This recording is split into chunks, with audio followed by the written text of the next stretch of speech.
would say the journey started way before 18. I remember being 13 years old, selling my old or used designer clothes on eBay, my Jack Shey, my old boots Australia, and I would sell them for more than what I purchased them for. And it was then that I knew I had a knack for, I guess, clothes, selling clothes.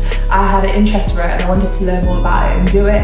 And so then the next thing was to go onto a blog. I started a blog called Trend Savvy, and I thought I want my blog to be different from everyone else's, so it's going to be a blog shop. So I started to explore how to make a website or e-commerce site where people can purchase things, and that's kind of where the journey began. I'd say that my idea was a lot more refined and I had more of a vision for what I wanted to do towards 18, just before I started uni. And in terms of like legally registering my business, it sounds so technical, but it's not that technical. Probably took me 5 minutes, probably cost me £8. I just did it on company's house. I was like, okay, so I'm doing this, it's official. Even going to university, I wasn't going for what I would be taught by my lecturers, but I was going for the connections with the people that I would meet who could help me on this trend savvy journey. Came to coming up with my idea, I'd definitely say it was a journey. I initially wanted to do a whole collection and a whole clothing line, but be ethical, and I would design it, but I soon realised I didn't have connections in the fashion industry, nor did I have a background in textiles, so I just knew I had to refine my idea, and I knew that I wanted a faith-based t-shirt and I couldn't find one that I would actually wear, so I thought, okay, if I can't find one, I will make one. So in regard to the process of getting the end result, which I guess is Rise Collection, which is my first t-shirt collection, I'll say I was winging it. I don't know if I necessarily knew what I was doing. I didn't know what I was doing from experience, but I did have a plan, and I had people who were willing to jump on board this journey with me, who were students, and I valued their opinions and input on what they had to say.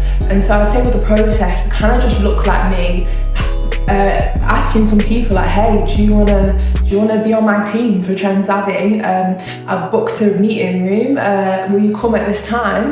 There'll be some pizza, I'll pitch you my vision.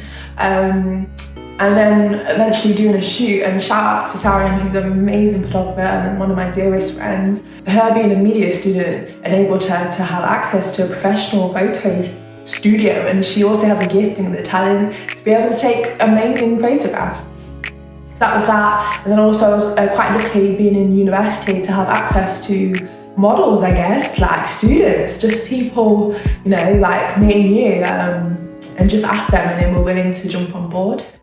And then I'd say in terms of the website, I was winging it. Did I know what I was doing? No, but I was just like, okay, we'll try.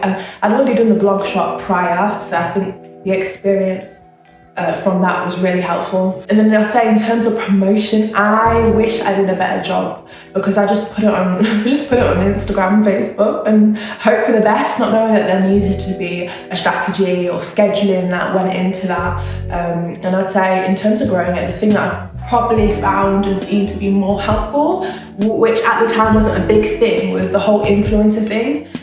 Just asking a faith-based artist, like, hey, you know, like not even asking them to promote it, just being like, hey, I want to send you a tee, I think you're cool, and I want you to have my product, basically.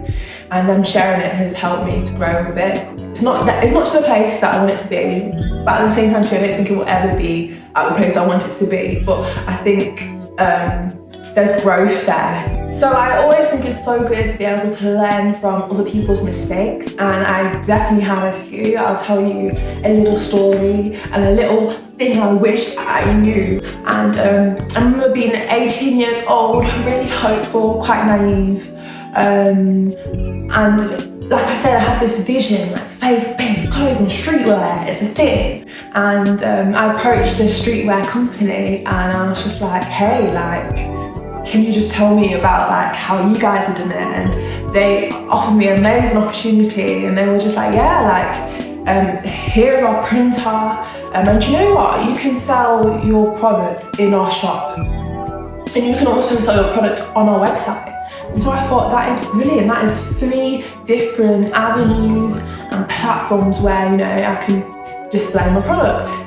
So So they said, all we require from you is just a fee. All we require from you is like £300 or something like that, just to secure the spaces. So I'm eager, I'm excited, I put down my £300. And after putting down my £300, this was online, not in person, no signed documents.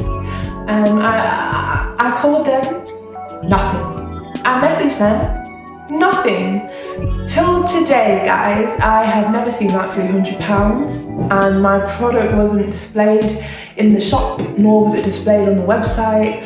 So I learned from that incident to never hand over money without signing a contract, and when it comes to money, I think to discuss it in person rather than, on WhatsApp. But I was young and I was excited. It was also a football shop. I'm just baiting everyone out today, it's okay. And they were great, they were lovely, but when it came time to when I was receiving more orders and I needed to print again, they were like, hey, we're busy. And fair dues to them, printing is not their main business. Their main business is selling football merch. And so I learned that if I was going to do something, I need to do it properly. I need to go to a proper printer, no matter what scale, no matter what level. Because sometimes people can think, to be honest, I'm just small scale. And so I don't necessarily need to go to a big manufacturer, or I don't necessarily need to do anything professionally because I'm a small scale. But I think if you want people to take you seriously, I think it's good to, do things professionally. I think it's good to think big if you want to be big, and so that's like a major thing that I've learned as well in this whole trend savvy journey that I'm still on. Last but not least, where am I at? So you may have seen it, you may not have seen it in my last video. I did a whole office tour, and I've been really blessed with some office space, which has really helped me in terms of creating content, and also just getting things done.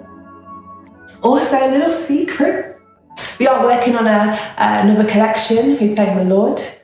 And we've got a few things in the pipeline.